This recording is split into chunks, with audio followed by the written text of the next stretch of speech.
চিড়িয়াখানার ভিতরে ঢোকার পরে বাচ্চারা বলতেছে চোখে অন্য ঘুম, চোখগুলা ধুয়ে নেই। তো ওই যে সামনে কল দেখা যাচ্ছে, তো বাচ্চা দুইটা গেল চোখ ধোয়ার জন্য। তো এই যে একটা আমার মেয়ে, একটা আমার ভাতিজা, দুজনে খুব সুন্দরভাবে চোখগুলা ধুইল। চোখ ধোয়ার পরে আমরা ভিতরে যাব, যে চোখ ধুইতেছে। আমার পাঞ্জাবির মধ্যে আবার দাগ লাগছিল, তো আমি ভাবলাম ধুবো না, থাক, না ধুয়েই থাক, এভাবেই থাকলাম। যে আমার মেয়ে আমার কাছে আসলো।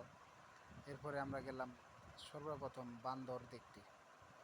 এই যে যাচ্ছি, আমার মেয়ে আমার ভাতিজা দুজন দুই হাত ধরে আছে, সুন্দরভাবে ওরা হাঁটা চলা করতেছে।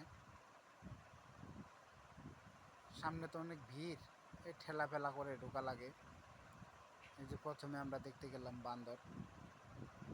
তো বান্দর তো আসলে বান্দরই বান্দরের মধ্যে দুষ্টামি তো অনেক।